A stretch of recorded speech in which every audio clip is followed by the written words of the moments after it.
Gemini friends, it's just Jay with True Empathic Insights Tarot. Thank you so much for joining me on my channel this month. These are your February Oracle monthly card readings for 2017, Romance and Love. So for this, I'm very excited because it's the first time I've done love readings on my channel, and they are general love readings. So the goal is that it will resonate with your soul and offer you some clarity and insight into your own situation. However, these readings are a little unorthodox in comparison to maybe what other readers are doing, in that while I am trying to offer some insight for both single and relationship-oriented individuals, I have to go with where the universe leads. So if the universe is leading me more towards a relationship reading versus a single individual reading, so those of you that are single as opposed to dating, or to those of you that are actually in relationships, kind of have to go with that.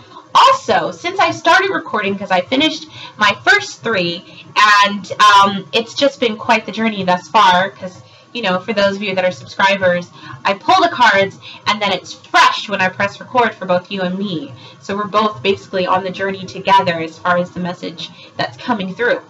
And it's been more so, I feel like, general love readings for like the year, not even just for the month per se, so much as some clarity as far as how to approach your love life, or how to, or what to consider as far as your love life is concerned moving forward. So that's been very interesting. I'm using 2 decks for these readings too. I'm using the Romance Angels Oracle card deck by Doreen Virtue. As you can see, it's pretty worn. When I do readings, I end up doing a lot of love readings more than anything, because that seems to be the thing that a lot of us want to know about and we're very much concerned about. And then the other is the Lover's Oracle card deck by Tony Carmine Salerno, and this is what I'm using primarily as my clarifier card at the end. So without further ado, I'm just going to go ahead and get right to it. So Gemini friends, the first card I pulled for you is Calling in Your Soulmate, which is very exciting. To me, whenever I see this card, that's an indicator from the universe that we're calling in your soulmate for you, and the actions and the things that you've done is also an indicator of calling in your soulmate too. So Gemini, you may have had some troubles with relationships, or just a lot of quick fixes, if you will. Not so much stable relationships that have lasted for years, or even months for that matter, so much as just a lot of dating, a lot of flirting, a lot of good times, but nothing really concrete, nothing really solid. And so because of that, you might have felt a little cynical where this is concerned. You might be feeling a little less hopeful about the prospect of a relationship coming in. So right off the bat, I'm feeling like this reading is more so geared towards those that are single. This is not to say that some of you aren't already in relationships right now, and you might be in a relationship and be feeling slightly cynical even about that, you know, wondering how long is it going to last. I mean, I'm enjoying it for what it is, but can I really expect this person to stick around? That might be going on too. And I don't want you to lose heart, because every action that you've put out there regarding love or related to love is a charge to the universe to send you the right one. You know, as long as you're putting love out there and you're projecting positive energy, even if you might be doubtful about the relationship that you're currently in, you're still doing certain things that show that you have some faith invested, or some love invested within that relationship, and you have some hope as far as whether or not you'll attract the person that's meant to be with you, the person that's meant to be your twin flame.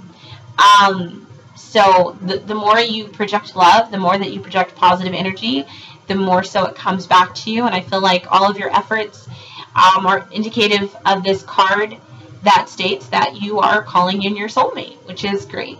That's great. Keep projecting love. Keep doing that, because that's a good sign, my dear Gemini friends. It's a great sign.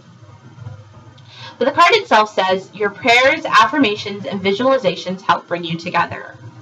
So every time you do something, like, you know, maybe you pick up the tab for your partner, or you try to do things around the home that are romantic, or you've done things as a single individual where you've made your home more open. So feng shui, things of that nature, you know, is your room decked out in a lot of romantic things, or your home rather? Do you have things in your bedroom that might indicate to the universe that you are open to love, open to receiving it? So things like, you know, romantic pictures, like a picture of a rose or something right above your bed. That is like a manifestation right there. That's manifestation 101. I can tell you this from experience. When I was ready to put myself back out there again, and I was ready for love, and I was ready for passion, I decked out my home in just as many things that I could think of that would project and attract romance. And I had my room, my bedroom is basically my vision board in and of itself. And there's less romance on there now, as there is other things that I'm trying to accomplish. But initially, when I was trying to attract a partner, which I ended up attracting, ultimately, he wasn't long-term potential. But, you know, it was just interesting because the minute I put the charge or put that out there into the universe, he came like that. It was so fast. Because I just knew I was ready. And so I cut out pictures of men that I found to be very attractive. And I remembered a friend of mine who's also clairsentient. He said, focus on what those images, like what feeling those images give you, like how they manifest through you. And so even if your partner doesn't necessarily look exactly like this person, what is it about this person, the way they're dressed, the whatever, that's invoking that sense of either passion or love or otherwise? And strangely enough, when I attracted my partner, I remember looking at some of those pictures and thinking, oh my gosh, she kind of looks like this person. I had quite a few pictures that were similar as far as what I found to be attractive, and he looked very similar to those pictures. It was kind of crazy. Like, just his facial structure, the way his body was built, it was like, wow, I attracted this man right away, just like right away. And so I would charge that for you as well.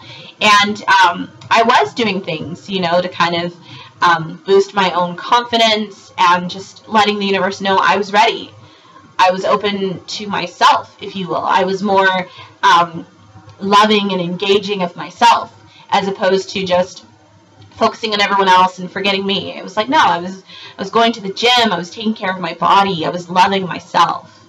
I was taking care of me, nurturing myself. I was napping a lot. I remembered I was taking a lot of naps and just was like, I don't get enough sleep. I need to, like, the minute you feel tired, if you have the ability to do it, if you have the time to do it, just do it. And it was just so funny, but really, you know, I was kind of consumed in myself and just nurturing me. But I did have the images up there as far as what I wanted. And my bed was, I bought new bedding. My bed had a very romantic feel about it. And next thing I know, bam, he was there. And it was just like, wow. And I was open to it. I was accepting of it. You know, I wasn't turned off by it because I was so grounded in myself. So I would encourage that of you, Gemini. It sounds like once you start doing that, or rather many of you, yeah, I feel the universe telling me, many of you have already started doing that, so expect your soulmate to come around the corner. Like, you may not see them in the month of February, but they're on their way to you, and you may actually meet your soulmate this year. The next card I pulled for you is engagement, which is very exciting because engagement means that that partner, your soulmate, is long-term potential. I mean, I know that through this lifetime we can have mini soulmates or kindred spirits, which in a sense are soulmates if you think about it. You know, these are people that we've encountered in past lives.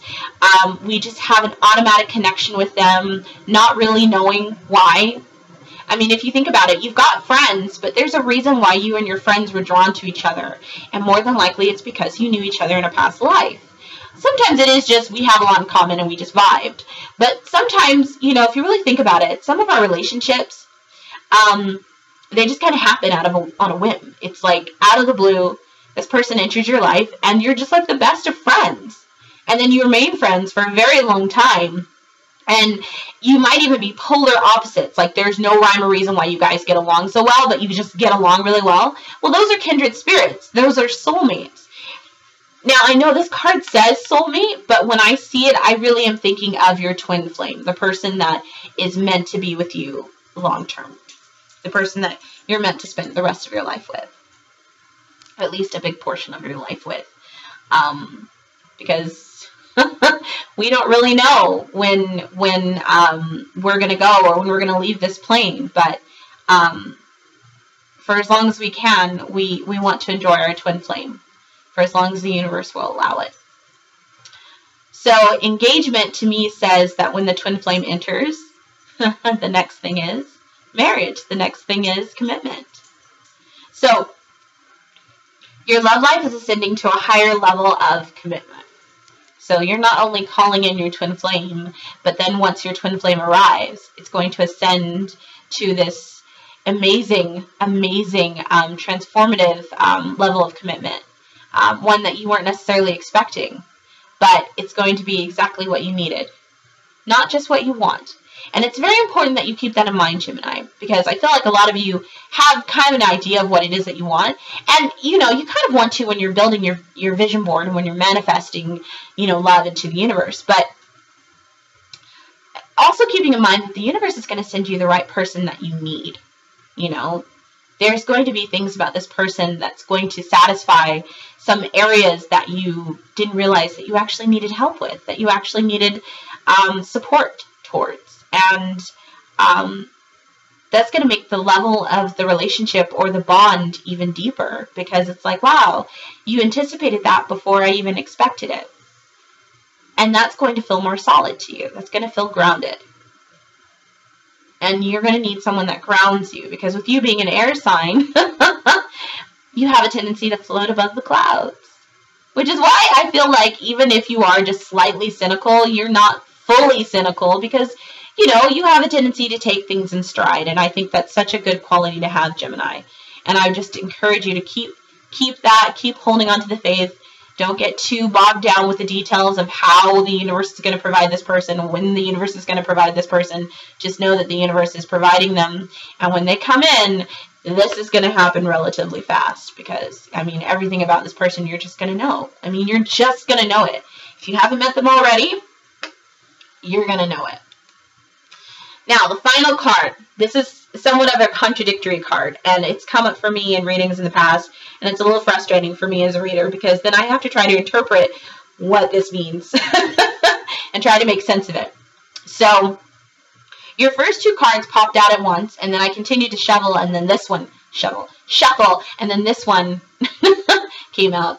I'm thinking of shoveling because we have snow again. We just got a snow come into my area, so it's like, gotta shovel the driveway, and I'm not gonna do it now, but it is on the mind. So this card says pay attention to red flags, and when I see this card, it can usually mean, you know, you're dating or you're in a relationship with someone that sparks some red flags for you, that makes you go, this is probably not a good person for me. Maybe I shouldn't. And sometimes people have a tendency to ignore those red flags. That's what happened to me in my relationship. While I did manifest a very passionate and almost exact person that I put on my wall, I wasn't very clear with the universe about whether or not I wanted this person to be a soulmate. I was kind of in the mode of, I'm ready for passion again. I'm ready for a liaison. I'm ready for that. But long term. I wasn't sure if I wanted marriage, but I knew I wanted someone in my life that I was deeply attracted to, that could satisfy many of my physical needs and some of my emotional needs. But he was not long-term potential, not at all. Not at all. So you have to be a little clear about that. But there were red flags, and I knew that. And I still continued to engage with this person, and I enjoyed it for what it was.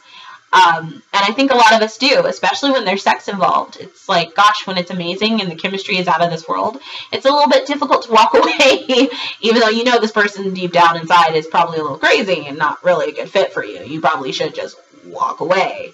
So I feel like this is the universe's way of saying, for those of you that are single, or even in a relationship right now that is not necessarily your soulmate, there are red flags, and those red flags are being amplified right now to bring you into awareness of that. This is not the person you're meant to be with.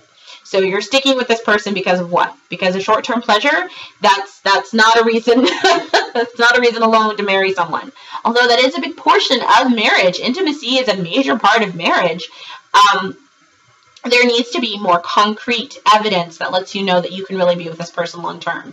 So if you're seeing those red flags popping up, and I feel like, again, the universe is amplifying that even more so now for you, that's a clear sign that we can't send you your soulmate. We can't help you call this in if you're staying with that jerk. If you're staying with that person that isn't good for you. Again, my cards are not gender biased. This can be same-sex relationships too. If this person is not a good fit for you, why are you staying? Sex is not the reason to marry someone.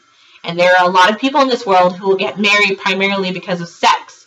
And then what happens is they get divorced, and then they're depressed, and then they're financially stuck because they put themselves through all of that instead of recognizing it for what it was, pleasure. That's all it was pleasure. Well, pleasure is important. You do want that. But you also need the spiritual. You need the emotional.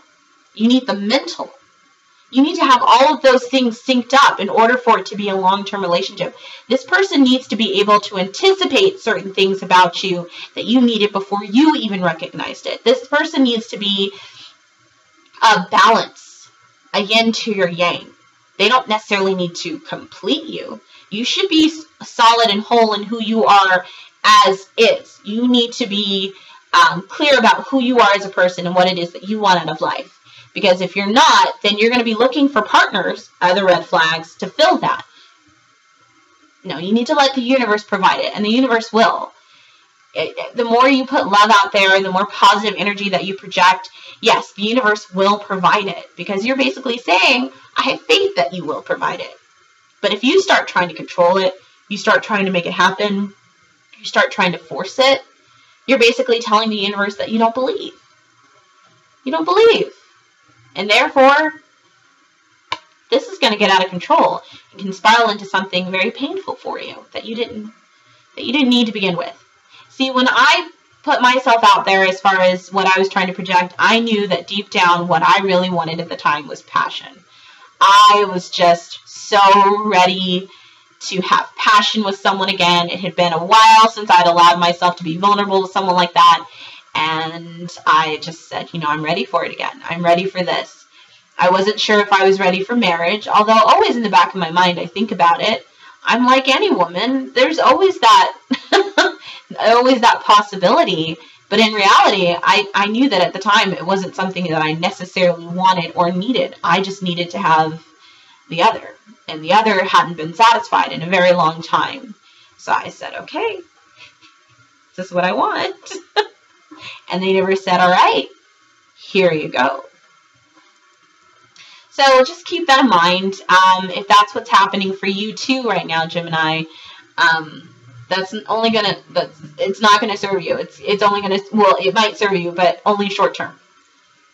All right, so your reading's getting long. I'm gonna try and go to your clarifier card here. It's freezing. If you hear my voice going, it's because I'm freezing, but I didn't bring my space heater downstairs. I didn't want to worry about it making the weird buzzing sound, because sometimes that happens. And it's bad enough that my laptop makes a weird buzzing sound as is. Okay. Clarifier card. Now there's this beautiful woman, and while her eyes look very open, there's still, I mean, not that they shouldn't look open, but while they look open and maybe a little bit, there just seems to be a lot of focus, which might seem a bit intimidating. I feel like really right off the bat, there's a little bit of sparkle. Like, she's focused on her intention, she's focused on her goals and her manifestations, but she's also hopeful. There's a sense of hope. Even though her face is very serious, she is hopeful that her manifestations will come true. And the card itself says, only time will tell. Only time will tell. So, one thing about the third dimensional plane that we as human beings really struggle with is time. There's always such a rush to get things done, to get things accomplished, to meet someone, to start a family. And I, for one, am one of those, I'm just on the same boat as you. I'm human, and there are times when I feel like I have such a lack of time. But in actuality, in the spiritual plane, time is on our side. Really, time is so fleeting here. We in a sense, in the third dimensional plane, we take advantage of it, you know? When every minute, every second is meant to be observed, enjoyed, fully delved into. It's hard for us to do that, especially in a world now, with it being 2017, and we have so much technology at our fingertips, where everything can be administered to us very quickly. It's even harder for us to really fully be present and to really enjoy being in the moment. But moments are so precious, and they go by so fast that we have a tendency to not only rush them, but we have a tendency to take the ones that have passed for granted, if that makes sense. There's not really a balance in how we view time and how in our appreciation and gratitude for it. Time in the spiritual plane is unending. In this plane, it's fleeting. Yes, it's short term. It goes by faster than we realize. And maybe because of that, some of us are aware of that, and so we panic. We panic, and we're frantic about time. But in the spiritual plane, I'm trying to make sense of it, because I'm hearing different messages here. In the spiritual plane, time is truly on our side. It's like you have all the time in the world to work through relationships. You have all the time in the world to work on your career and to do this and to do that. And I guess we just, I don't know, maybe we think we don't because of societal rules and expectations and regulations and whatever else. You know, we're supposed to be married by the time we're 30. Well, you may not meet your soulmate until you're 40, and there's nothing wrong with that. That's okay. Who decided that 30 was the only time for you to have this? You, society? When in the spiritual plane, it's unending. It's constant. I feel like our guides are constantly encouraging us to be present. Our guides are constantly encouraging us to just fully sit in this moment and enjoy it and appreciate it for what it is. Yes, because it does go by quickly, but in a sense, you have a tendency to rush it too. You rush it. It's not going as fast as it is because the way that you think it is, because of how you're viewing it. Am I saying that right? How we're viewing it is what's working against us. So, if we constantly feel like we have to drive time, that's when it backfires. When we can just appreciate it and be grateful for having it. We all have soul contracts. We all have things that we're meant to accomplish in this lifetime. And some of us may not know what those soul contracts are just yet. We're still figuring out our purpose. But when it's meant to be, the universe will provide that information to you. When you're meant to meet your twin flame, the universe will automatically provide that to you. Your job is just to live fully present in this moment and learn the lessons that you wanted to learn while you were here. So, time is on your side where your soulmate is concerned. And only time will tell when your soulmate will arrive. So, I think what they're saying to me is that while you were watching the beginning of my video, because time is not linear, many of you were like, when is my soulmate coming? Oh my God, I'm so ready for this. Because now you're telling me red flags. When is my soulmate coming? When? And the universe is saying, only time will tell. Only time will tell. So don't rush it. Don't try to force it. Don't try to control it. You can put manifestations out there because that shows your confidence in us. That shows us that you're open to us providing. But you have the freedom of choice. We can't send that person in if you don't want them. If you deep down in your gut don't want us to send you your twin flame, we will not send it to you. We won't. There has to be some level of faith. Even if it's just the size of a mustard seed. There has to be some faith. If you constantly doubt us, we're going to take our time because we have all the time in the world. Okay. So that's your message, Gemini. I hope it was helpful to you. If you would like a personal reading that's indicative of your own situation, by all means, feel free to contact me at the information in the description box below, or of course, conveniently at the end of this video. My website, I'm still working on, so hopefully it'll be up sooner than later. Excuse me. Also, if you haven't checked out your moon and or rising sign, be sure to check that out. Let me know what you think of it and how it's resonating with you as well. You can always send me a personal email letting me know what you thought of the reading and how it resonated with you. Positive energy only, please. Let's not put negativity out there. But definitely, I love to hear from you. I appreciate the insight regarding your own situations and what's going on in your world. It's good to know how that's syncing up for you. So, all right, Gemini, just enjoy being present, enjoy being in this moment, and know that the universe is going to provide. Okay, bye.